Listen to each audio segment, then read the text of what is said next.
as Tutu on Lanai taught me when I was growing up. We keep the good, set the bad aside, and hold on to the stuff that those things which might cause pilikia, pain inside us, because it's not healthy to hold on to those things. I want to start with something just real quickly to set this off. And mahalo nui kalena for your pule. Kūpuna always taught us, yeah, pule mua, noi mua. Pule first, yeah, and ask permission first. So we ask you to allow us to present for you today. And I want to start with something that Tutu Kawena Pukui taught me as a way of connecting generations to history. Sorry, I was ignoring your thing for a moment, your message about streaming or whatever.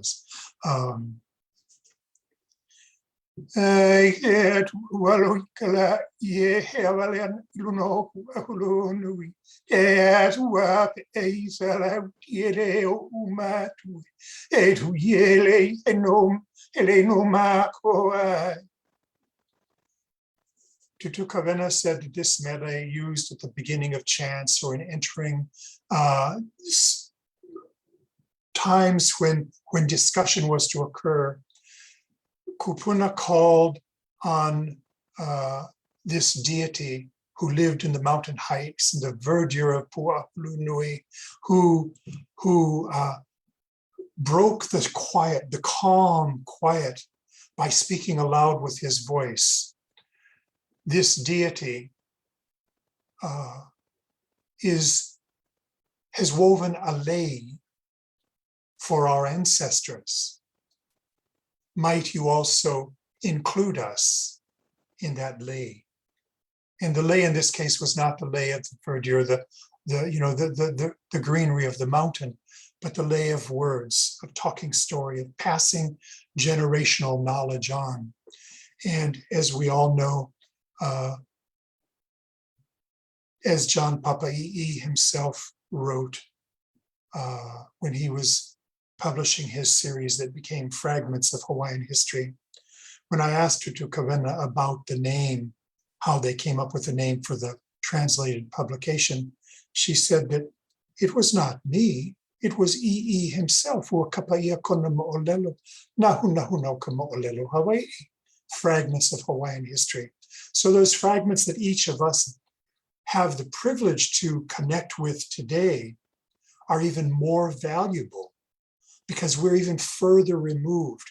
So maintaining that integrity, maintaining that connection is critically important.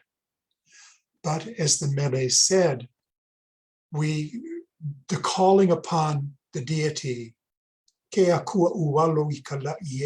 that breaks the calm, shatters the calm with his voice speaking aloud. That voice in many ways was quieted because of sort of the overlay of racism, colonialism, exploitation that was imposed upon the Kanaka Oiwi. And so when Amber Ma invited us to participate in this, and I was thinking, what's the thing that we need to connect with? And it is ʻIke Kūpuna, understanding this legacy of knowledge that even though it has become fragmented, still is filled with answers to questions. And it can inspire kanaka, and hopefully if it's integrated, aloha mai mafet, if it's integrated into the work that we do today, that ʻIke can inspire us to be better stewards, to be better, just more responsible for our use of the land, of what we preserve. But of course, recognizing, as was said during the Honokahua issues, it's hard to believe 30 something or almost 40 years ago now, but the heiau isn't there, or the land's not sacred because the heiau is there. The heiau is there because the land is sacred. And we all know that all aina is sacred. So I wanted to just touch on a few things, and then we're so fortunate to have two young people who are engaged, as many of you are, but these are ones that I'm personally connected with that are engaged in important community initiatives. I wanted to talk, first that, there, like we said, he mana kaleo, there is power in the voice. When we were talking about the fact that in many ways, those voices were silenced or they became much more fragmented. The treasure that we have, and one of the flaws in the history of archaeology and ethnography, and again, this is not said accusingly, but they were working from a cultural bias or prejudice that, well, it was basically looking at it from a culturally disconnected worldview. It did not integrate the relationship. Like in archaeology, that we begin to focus on the dot on the map. And we forget that that dot on the map is a Western construct. It is not tied to an indigenous Hawaiian worldview. And Nainoa is going to talk about his Kūpuna, his aina Kūpuna in Puna and Kumukahi, but I just give you one quick example. If you were to do a search, by the way, the really cool thing now is those voices of Kūpuna that were written in Hawaiian newspapers are oral history still waiting to be heard, and no disrespect to the impressive work that's been done, but there are 4 primary Native historians who have been translated extensively, and their worldview was tied to a particular household and lineage for the most part. So if you were not a part of, say, the winning side's history, oftentimes your history was not well known. But Kūpuna from across the Pai'aina were writing from the 1830s on up until 1948. Those are a wealth of material waiting to be discovered again. But if our capacity is only to read the English and rely heavily on those who brought in their sort of inherent bias, the attitudes of colonialism and of exploitation, our history is really even more fragmented. We're not getting the story from a Native perspective. So primary sources are critical. And that's why in doing research, it's so important, particularly for our archaeological and ethnographic firms, I believe, and humbly so, that we must have people that have competency in the language, the Olelo Makuahine, or Hawaiian language, because that opens the door to countless things that many people have no access to. I want to give you a quick example. If we rely only on the 4 primary Native Hawaiian historians to inform us whether or not a landscape that we are looking at is important, and if those 4 historians did not write about it, and I can tell you this having worked with firms, particularly in the 80s and 90s, well, the idea was the absence of evidence to them was the evidence of absence. There is nothing there, but in reality, we just haven't looked hard enough. The information's there often, and sometimes we're going to have to connect the pieces. So what is the value of the ethnographic work? And I want to just talk real quickly about this stuff. There's a rich body, and sorry, I'm going to just read this because I'd like to be as brief as possible. Rich body of Hawaiian language resource materials. It must be reviewed and integrated in cultural ethnography. The new paper, The Voices of Kūpuna, and one of the things, and again, if you are looking in land history and go to the archives and only look at the translations of the Mahele records, you are getting a flawed view of history, because there were nuances. In fact, even if you go to the Native Register, Native Testimony, Foreign and of the same, into the Maly Award Book, and then into the Royal Patents on Maly Awards. The grants of Royal Patents are a separate category. If you go into those 5 groupings of records and only look at the English language material, the transcription errors began on day 1, when they began recording it in Hawaiian, changing names, transposing numbers. And so it's really important, whenever possible, to go back to the primary resources. As I mentioned earlier, we cannot rely solely on missionary or other foreign writers as a primary source for defining Hawaiian culture. As I said, it's sort of all you got to do is look at the heavy layers of racism, colonialism, and exploitation. It's all viewed by what can I get from it? And Hawaiians just didn't view the world that way. So why is the cultural literacy, the ʻIke Kūpuna, so important?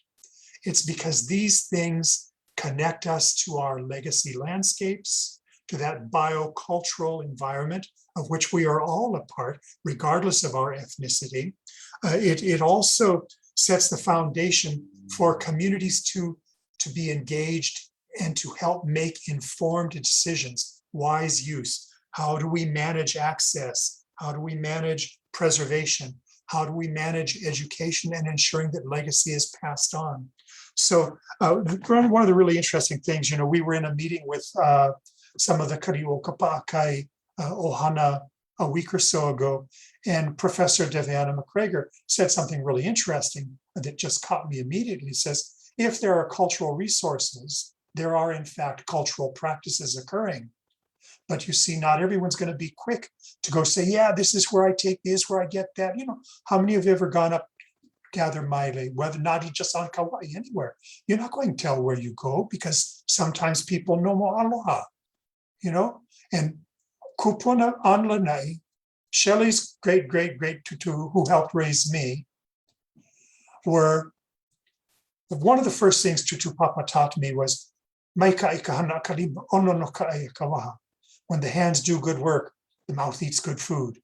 Then later years, when I was working with Kūpuna and Kona, Tutu Kinolu Kahana Nui said, oh, ko tutu, hai mai oia, hana ino kalima ahi no kawaha.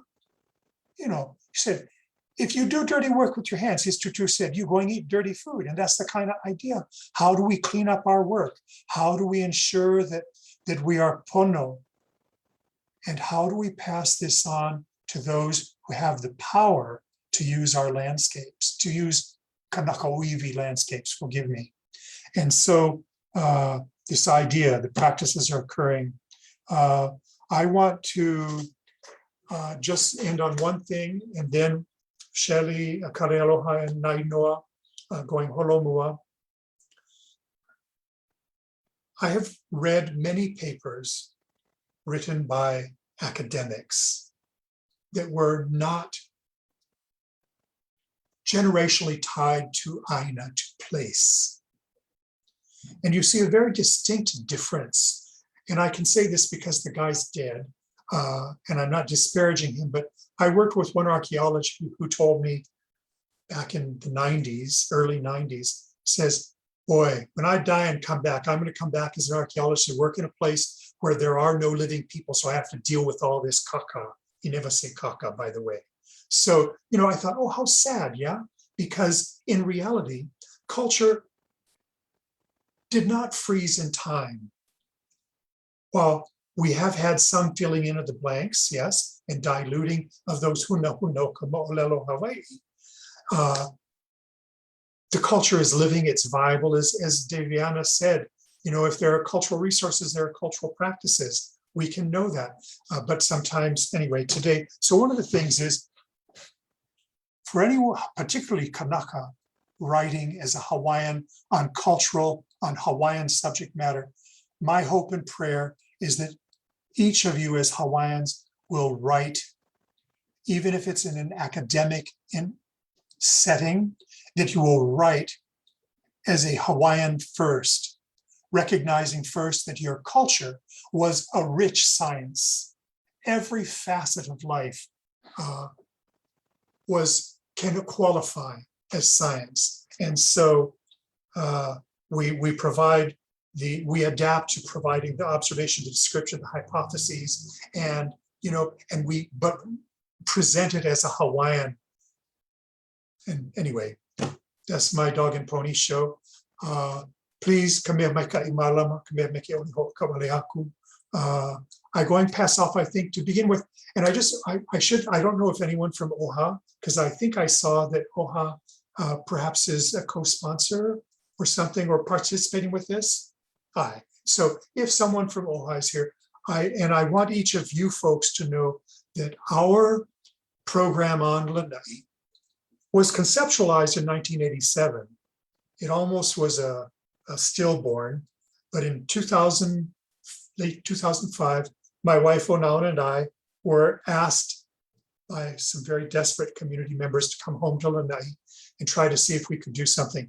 If you're not familiar with our Lanai Culture and Heritage Center initiatives, please visit lanaichc.org. But I need to tell you that Office of Hawaiian Affairs, Onauna and I had, again, I'm not being ʻIke, we had a reputation of doing some acceptable work and keeping our word. So OHA, over the course of 2.5 years, gave the Lanai Culture and Heritage Center $1 million.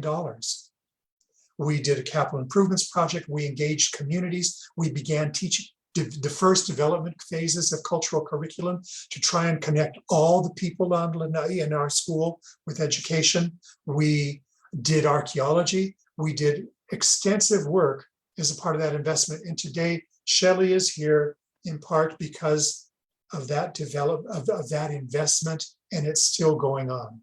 So Nainoa, you get one, plenty kuleana, and it all comes with us stepping forward and taking the bull by the horns in holomua. And sometimes we go and get slapped around. Yeah, but ina meika I kahana kalima onono ka ia kawaha. So mahalo, Kaleialoha, you're on, I off. Mahalo. So nice to be here. Aloha, everyone. It's nice. I can see some of your faces, so nice to meet you folks.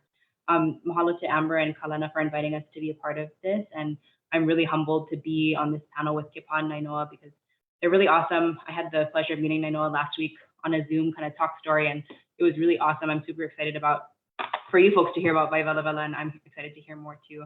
And yeah, I'm just, it's always so awesome to be able to talk story with people who are doing, I'm sure you folks are all doing work across the Pai'aina, and so I'm just kind of here to share a little bit about what we're doing on Lanai, and happy to answer any questions, or if you folks have ideas for us.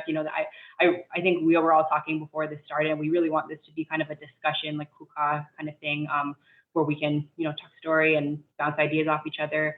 Any suggestions you have, we appreciate.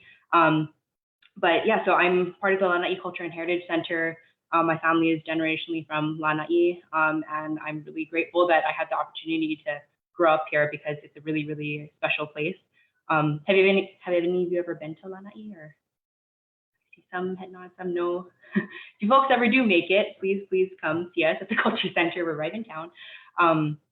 But yeah, I was just going to share about some of the kind of cultural initiatives and preservation programs that we have going on here, and a lot of that is tied to just acknowledging Kepā and Onauna for their decades of work, collecting oral histories and writing these ethnographies of place, because I think I'm really privileged to be part of Lanai Culture and Heritage Center, like Kepā, that was founded in 2007. So next year we'll be about 15 years old. And so we were kind of talking, Nainoa and I and Kepā last week, about how there's such differences between organizations that are around for a little longer, and Nainoa folks are kind of early on in their organization thing, and there's different challenges that come with both of those times. But I'm really grateful for Kepā and Onauna for all the decades of work that they put into make the ʻIke Kūpuna that are, allowed me to be connected to this aina, available and, to be able to learn that. Because when I was growing up here, in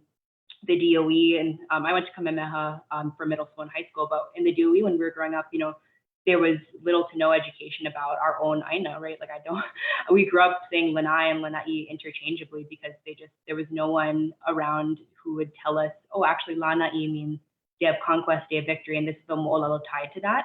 And so I feel like that makes our work even more important, because I really want the students who are going to school now to have access to that ʻIke Kūpuna, whether they're Hawaiian or not. Like there's values in, Hawaiian cultural worldviews and, how Hawaiians lived on this landscape that we can all learn from. And so, yeah, I just wanted to share a couple of the initiatives that we have going on at the center. And those are all based from, the ʻIke Kūpuna that was collected over the years by Kepā folks and by Kūpuna, shared by Kūpuna. And so one of them Kepā kind of mentioned was, it's kind of like our flagship program. It's our cultural literacy program called ʻIke Hoya Lanai, which, Kepā began, and it means to know Lanai once again.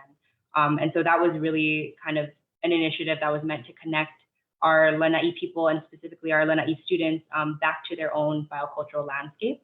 And so it's an aina-based initiative in which we take students out to different wahipana on Lanai, all the way from Lanai Hale, our one mountain ridge, down to Maunalei Valley, to the Ahupua of Ka'a, all the way down to Waia'opai Fish Pond, which we're trying to restore now. So a lot of that is not only getting them out on the land and, seeing these places that maybe many of them haven't gone to before, or haven't, known the names of plants or, the stories behind these wahipana, but we go and share mo'olelo, and we also talk about how, history and culture can inform our stewardship of the island in the coming years. And I think also, a lot of you folks are doing cultural preservation work. Like you can learn math and science and all the subjects they teach you in school on the landscape. And especially for a place like Lanai, where our community is, 3,000 people, and maybe the school population is maybe 600. I've seen personally like how much more relevant learning becomes when you can actually bring students out on the land and they can see how it's relevant to their own lives, and they get excited, And so that's a program that we're, lucky to be in. Partially we get funding from Kamehameha.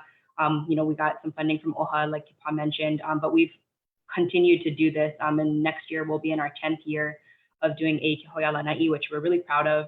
And yeah, at this point, it's kind of interesting because we're getting students that are now graduating or coming back home. We had one woman who, she was in high school when I taught her, and she was part of ʻIkeho, and then she came back to work in cultural preservation for a bit. And there's our, I guess, graduates of ʻIkeho like that are studying Hawaiian studies, or and not saying that is what we want the outcome to be. Like we just want informed people and lifelong learners, and it doesn't matter if they go into cultural preservation if they know the story of Lanai and feel a sense of kuleana to this place. I think that is kind of more what we're aiming for with that program. And yeah, so we had kind of had to pivot with COVID. We had a virtual program last year, and also this year we had a hybrid program where we made different videos and activities that Ohana could do, and that was really awesome because prior to that it was kind of open to just 7th to 12th graders, and then the past 2 years we kind of opened it up to everyone, and their families were coming and they were going on the landscape themselves. And I think that was really cool to see because sometimes it seems like we have a lot of interaction with the students, but not as much with their families, their extended families. And so I think the opportunity to learn about Lanai together as an ohana was really valuable, or at least that's the feedback I heard from our Lanai community. And yeah, so that's one of our main programs that we're super proud of. And I'll just kind of quickly mention a few of the other things we have going on, and then I want to hand it off to Nainoa because I feel like I'm talking a lot already. But so something else we did was create guided reading books that are in both Hawaiian and English. There's 16 of them on our website, which Kepā mentioned, and I should say that we are working on kind of upgrading the website because yes, there's a cultural literacy tab where you can find a lot of these resources, but we'll be updating that also. But these books were so important to us because there's such a scarcity of Lanai focused reading. And so we've done a lot of work on like place-based curriculum, things like that over the years, but not so much for like, the littles who are trying to learn about Lanai. And so there's really no books like that are tailored for little children to learn about this place. And so we developed a set focused on different wahipana on Lanai, like Waiaʻopai, Maunalei, Lanai Hale, Hi'i, all of those places we showcased, and we did dual English and then a duplicate in Olala Hawaii, because we're really trying to get that to be a more normal part of our community here. So that's something we're really excited about. And we also have a Lanai Guide App, which is, these initiatives are something that, Kepā started, and I'm just lucky to be a part of kind of continuing the legacy of, so just wanted to acknowledge that. But Lanai Guide is a really cool resource that I invite you folks to check out. It's free to download on Google Play or the App Store. And I think it's tied to education, but it's, of our residents, but also it's free for visitors to download. And the reason why, and Kepā, you can jump into if you want to speak on this, but I think, the idea with the Culture Center, we function as a small museum in addition to offering these outreach programs.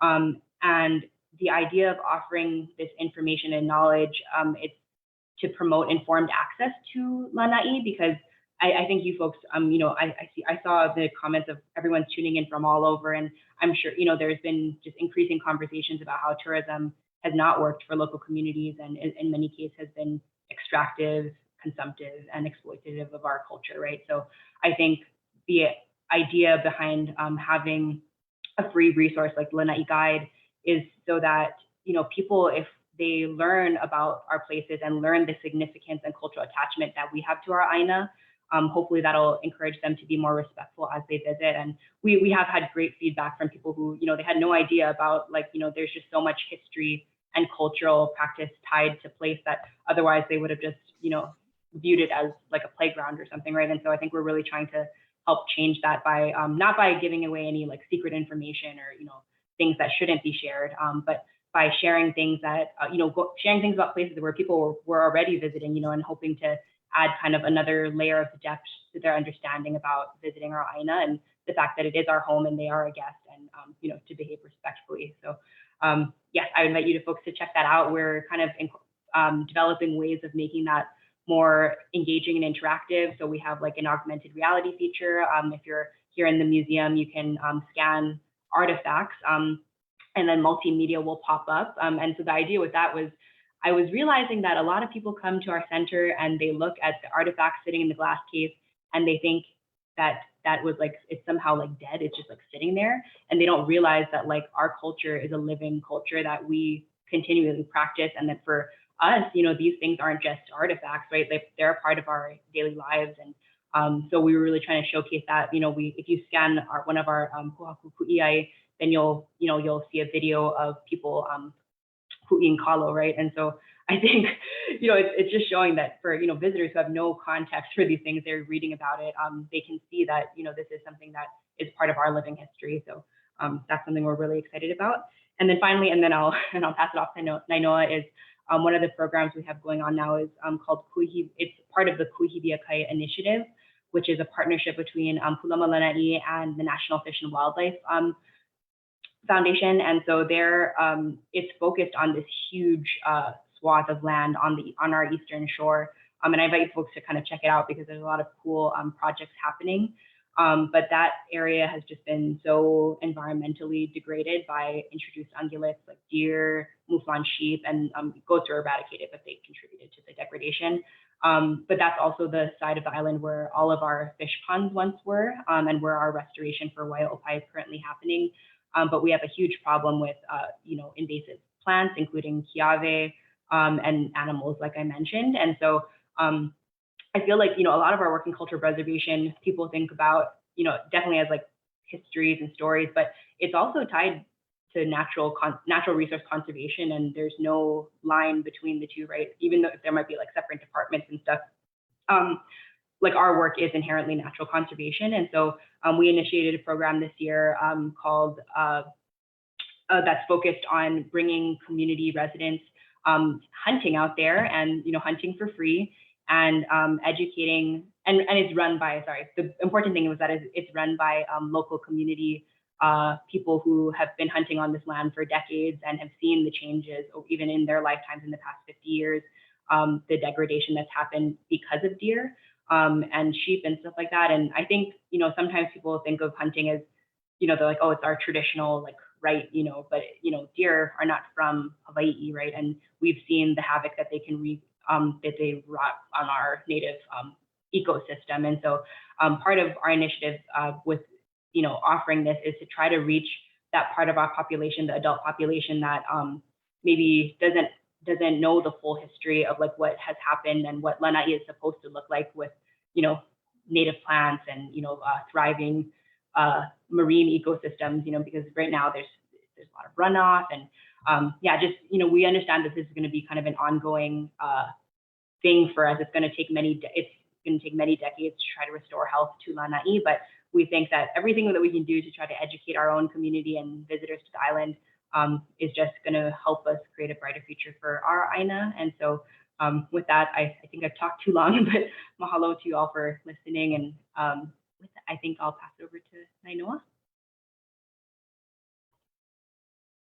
No, that was all great. That was great, good stuff. Hi, I'm Nainoa. Yeah, and I'm one of the founding members of Waivelavela, along with my mom and an uncle of mine. But Waivelavela, I think, when I was looking over what the sort of conversations were surrounding this presentation of sorts, I was thinking Waivelavela is one of many pieces in like my ohana's efforts that were sort of born out of a post-2018 Pele invigoration that happened in Puna. I think 2018 was a very like transformative, in a very traumatic and like life-affirming way, that sort of it lit the fire in a lot of the people in our ohana to sort of take back control of our land that we're very indebted to and that have raised us. But we see the continual degradation that's happening, not only because of tourism, but like industry and a lot of the powers that be around our island that sort of extract our communal resources, our spiritual resources, and our physical resources. And all of these things are at a detriment to a lot of our families in Puna. And I think 2018 was the year where we kind of all like got together and focused our efforts. And Waivelavela is a piece of that. We have Nala o Kepā in Kepā, which is an effort by my Kaleialoha aunties, and they're protecting their Aina Kūpuna. My auntie Ana and my auntie Le in Pohuiki, Keahialaka, their efforts in Pohuiki to protect their Aina. All of these things act together in sort of a web of networking. And Waivelavela's place is centered in the Aina of Kula and Kapoho and Kauaʻe, which are sort of these piko. It's a big piko of Puna. And it's an immense privilege, but also it's a huge responsibility, I think, Waivelavela's place in all of these networks of communities. Oh my gosh, I feel like I have to keep up with Kepā and Shelly. I'm like, oh my gosh. Yeah, but Waivelavela's place in our function right now, one of our many functions, is a nexus between the ethnographic work that Kepā and Onana are doing and transferring that information towards the greater population of Puna, centered around like our ohana and our local communities. And one thing that sits very powerfully in the bellies of many of our Hawaiians in Puna is that if you come from Lower Puna, you're family. Like in the history of in many of our oral histories, it's always been centered in like Kaimu Kalapana, where if you're from Kalapana, we're related somehow. If I know you're from there, we're probably cousins or something. And that's happened a lot of times in my life. And that sort of conversation translates now to the greater area of Puna because of these inundations that have happened over many generations that we stay in these areas, and they change, but in the now contemporary information age, we've sort of dispersed out. And that dispersal, it connects to like a lot of conversations, especially in like Kumukahi, where Kumukahi doesn't exist, like Kepā said, as a dot on a map. It exists in the context of all of our families, which, extend out to this greater area, all of these wahi that are now buried under lava, all of these other things that exist in conversation with Kumukai, sort of, they connect. And that's Vaivela Vela's sort of like initiative and like direction and like, oh, this is new for me, sorry. But yeah. I think when talking about restoring place, in Puna, I think we had a conversation with Shelly and Kepā about how in many ways Lanai and Puna are overlooked, and there's not so much material and resources expended in our areas because of many reasons. But restoring place is something that, because our language, our landscape is ever changing, it's very important to me. Maybe if we can bounce off some ideas in more kuka session, I'll be able to think better. But yeah, you know, one thing that always connects to me is that every generation of my family, from my great-grandparents to myself, has experienced a completely different landscape of Puna. And the transmission of Kūpuna ʻIke, the understanding of Wahi Ku, all of these things are in like there's a heightened sense of them, I think, in Puna because of all of the things that have changed over the years. You know, my mom grew up in Kalapana, and the only places that I know of old Kalapana before the eruption are Papa Robert's, and Timini Ka'avaloa's house, and the Painted Church. And this is like a piko of my family. Like this is the place where we were. I have so many pictures, I have so many stories, I have all these things that keep Kalapana alive. Even though I've never seen Kalapana with my own eyes, it still exists today inside of me because of these oral histories that get passed down into me. So I think that's sort of the ano of our work in Vaivela Vela, to sort of preserve and perpetuate that transmission of a place that is so sacred, yet so undervalued by not only the greater community, but even our very site-specific community in Puna. And that's very important to all of us there. Nainoa, may I just on a side here, if you caught what Nainoa said, it was really fascinating because you see that history. If Pere comes down and changes the landscape, that's her kuriana, it's her pono, her right.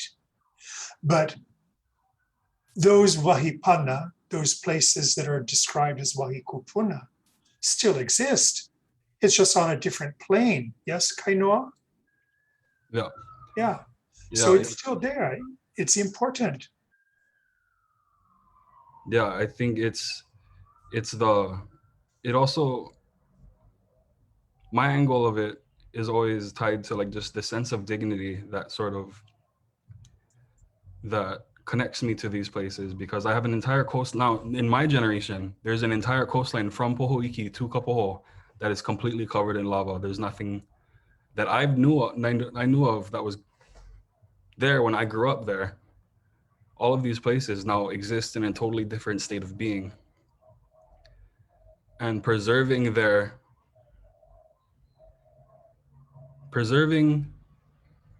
information of these places and the language that once surrounded them, perpetuating that into the future is a way to keep them alive, I think. And that's super important to me. And like creating pillars in our families of like, this is where we're from. These are the places that we're here. Our families did this here.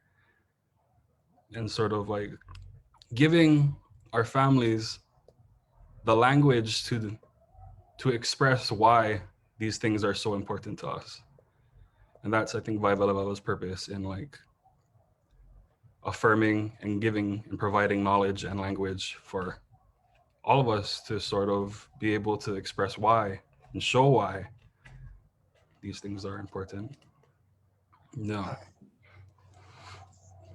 I didn't finish a discussion real quickly tied to Nainoa back at my beginning, because I'm not as organized as these two young people are. But I want to give you all a great example of the flaw in the dot in the map. So Nainoa brought up Kumukahi and Waivelavela. Waivelavela is a specific set of places. Waiakeakua is a specific place. Kumukahi, you know. Some people would argue, says, well, you know, if you're not from Kumukahi, you don't have a connection there. And I don't know that that is necessarily correct, because if you go through the Mo'olelo Kūpuna began writing in the 1830s to the 1940s, you will find thousands, literally thousands of ohana from Ni'ihau and beyond Lehua, Ka'ula to Kalai at South Point, who are commemorating their ancestors' connection to Kalapuka Iha'ehae, to Kumukahi, to Makanoni, to these places that are the wahipana that add to the mana of Kumukahi. Kupuna from across the Pai Aina associated with Kumukahi. But as we know, the old expression, noka noho aina ka aina. The land is first for those who are living upon it, which means that those ohana that have been fortunate enough to keep their connection to place, to maintain it, they have a stronger voice than someone else from away. But Nainoa brought up an important point. Oh, just because you lived at Kapa'ahu or at Mokuhulu or at Kauae, now, you know, when you take a look at the mahele and the population statistics of Puna, you know, as Nainoa said, if you in what they call Lower Puna, everyone is koko, pili, everyone is connected. So sharing that voice is really important. And it's encouraging to see that ohana and like Auntie Ku'ulema and others that are sitting in here, you know, they recognize the importance of this. And if I may, I will touch on a sensitive issue, but because of mismanagement of the 68-acre, by the way, Pele came and ate all of the aina on either side at various times, but Kumukahi, with its ilina, the iwi kupuna, is still intact, except for people who have been maha'oi and gone in and touched those grave sites. And issues were raised, well, actually in the historic record, you can see the issues being raised shortly after 1900, but by the 1990s, Nainoa's ohana and those many ohana that are connected asked the state, asked the University of Hawaii to step up and engage in their kuriana, their responsibility for the aina. And that has yet to occur. So what happens? Yeah, you get a lot of upset and angry Hawaiians now. And so it's complicated. So this is why Waivelavela's mission, and as a brand new nonprofit community organization, if any of you folks have advice or resource connections that can help Nainoa and those ohana advocate for community partnership into stewardship, you know, let's do it. Yeah, because all of our ohana need kokua. So anyway, kalamaya, but aloha Nainoa. Thank you. And did that inspire you to think of something else you'd like to talk about? No, yeah, it calmed my nerves. Thank you. Yeah.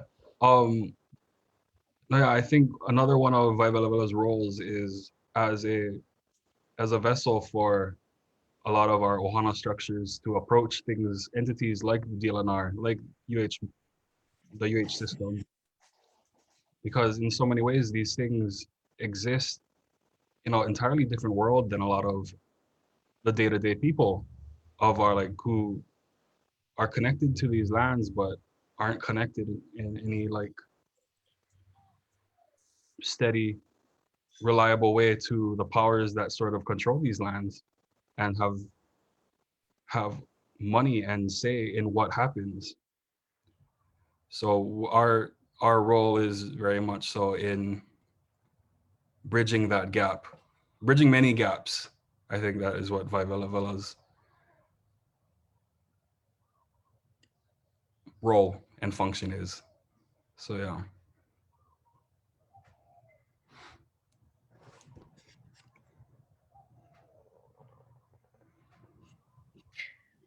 Mahalo Nainoa for sharing that. One of the, especially the way you talk about Vaivela Vela and the ability to become a web of networking, but particularly with Ohana and that of your family and others of Puna, and really bringing everybody together to kind of see this community of cultivating voices of communities, of place, of Ohana throughout the generations. And I think that's like really beautiful to see, and kind of tying in with the ideas of how do we really connect to our places and manage, become better stewards of these places against all these other big landowners or developers. I did wanted to comment real quick. When you kind of talked about, I thought it was just a really beautiful mana'o that I really wanted to highlight, but you spoke about seeing the generations, or the landscapes that we experience are different. With when you talked about your Kūpuna, you know, what he experienced or what they experienced, the landscapes are always changing and different. But how is it that we can become to really understand and have aloha for these places? It's a fact that you keep these places still alive through these mo'olelo. Yeah.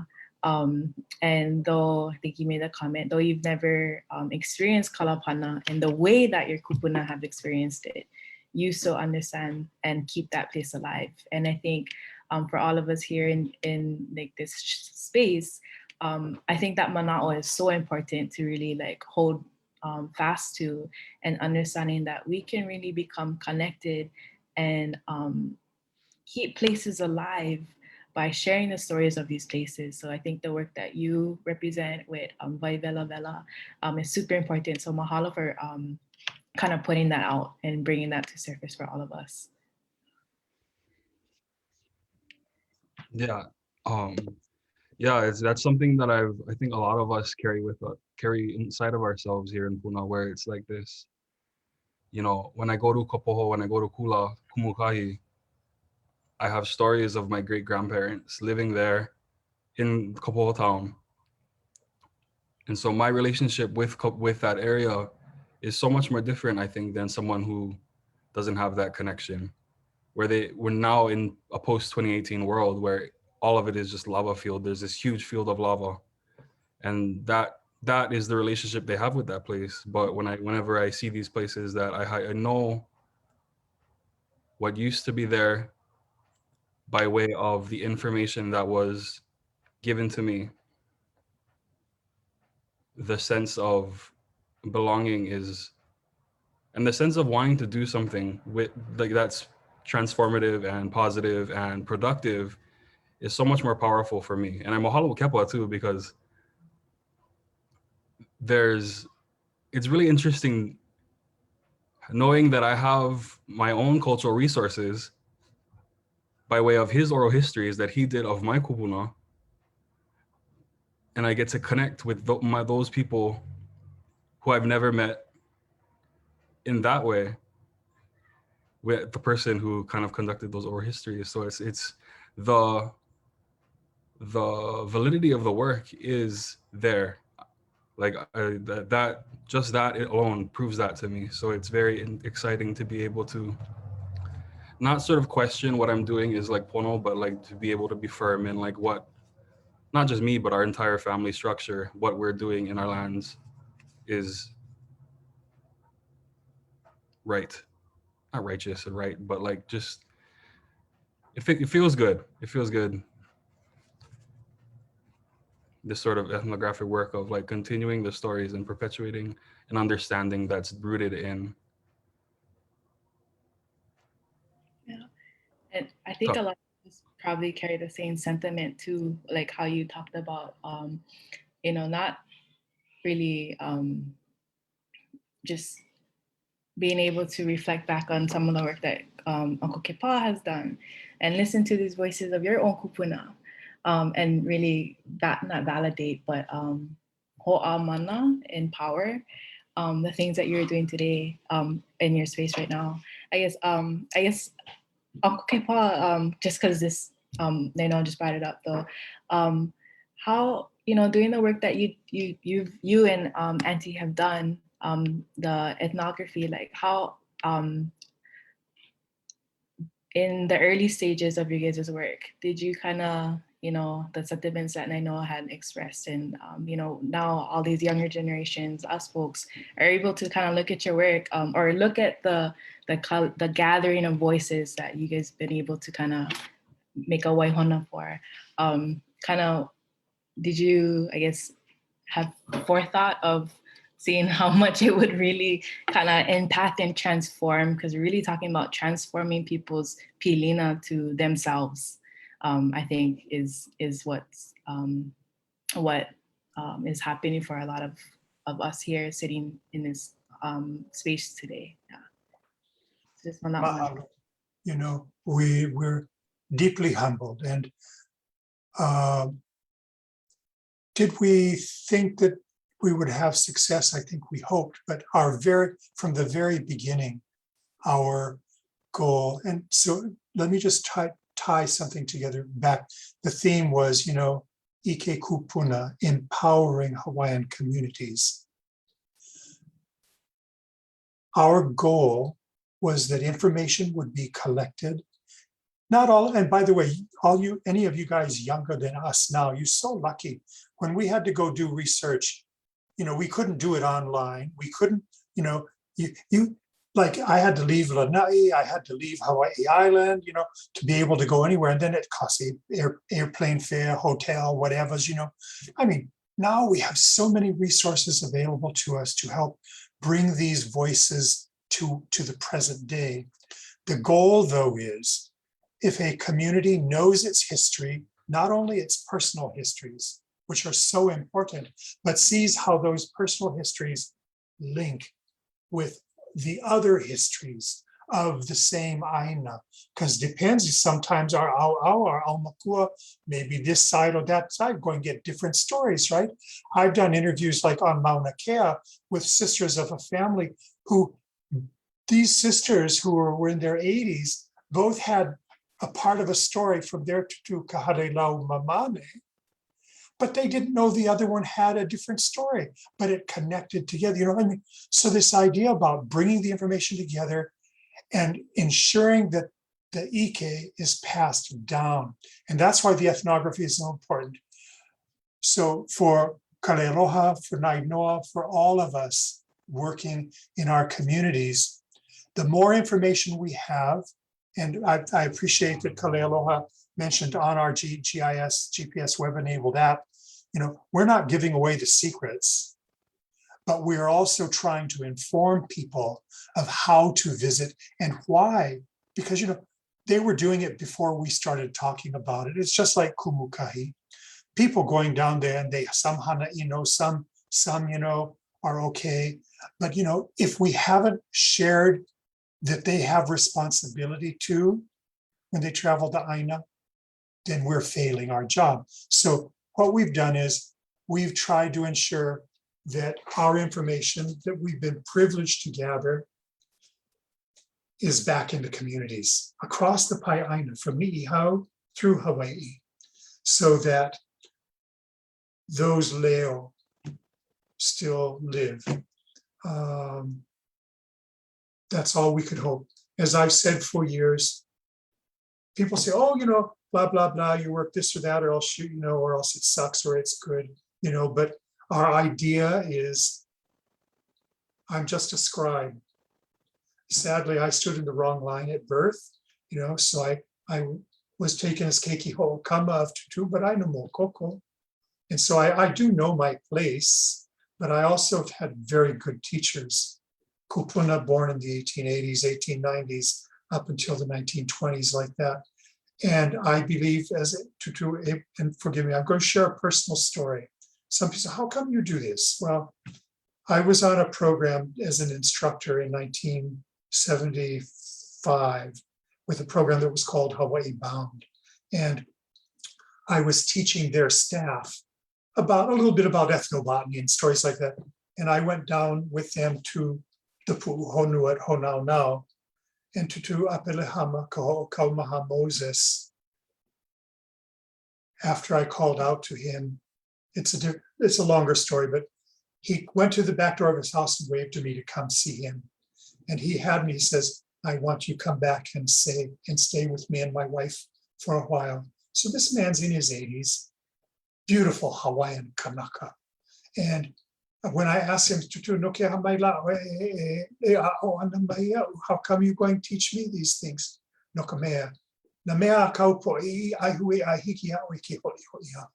The things your people stole, you can give back. And he said, and again, I'm not at all being this, but he said, I sense that there's a mana in your voice that people will listen. Well, we mahalo ke akua and mahalo te Kūpuna for that. And our goal is that this history no longer be the privy of just a few researchers and those who were lucky enough to stumble upon, like for Nainoa's program. We have over 1,000 resources pulled together to help tell the story of why Kumukahi is a wahipana, not just a dot on a map, but for the pai aina. But now Nainoa no need to go look at 1,000 different places, right? So that's what we're trying to do. Bring it together. And by the way, the stories never pau. Onawan and I can only gather so much and can only do so much. And my Hawaiian at times is challenged by reading some of the old writings. We've lost certain facets of the context. My knowledge doesn't have that kind of depth, but some of you may be growing up with that and gaining those skill sets. So too long to answer, and I apologize for that, but we're blessed. And that anyone thinks that there's some value in the studies that we've been doing, and forgive me, I'm dyslexic, I don't dot every I or cross every T, but we try to cite our sources, right? And I want you to go back. If the biggest takeaway I could give you, don't rely on existing translations. Always go back to the original Hawaiian and make sure that the context is there. And we could talk about why, but I'll skip it for now. Mahalo nui, Uncle Kepā, for sharing that mo'olelo and really emphasizing to the ability and the kuleana that comes with having these mo'olelo and sharing it collectively throughout everyone in the Pai'aina, for us to really, really begin to pull ourselves closer to who we are, to better connect to what we should be doing on these spaces and these aina. I see we do have a question in chat, so I actually want to segue us into Q&A, or actually more so kuka. I know in the very beginning, we really talked about just wanting this space to be more of a gathering of just talking stories. So you know, any of you folks in the audience who just have a mana'o, just hapai mana'o, you can unmute yourself, ask a question. We do have this streaming on Facebook right now, so I'm actually going to go ahead and stop our live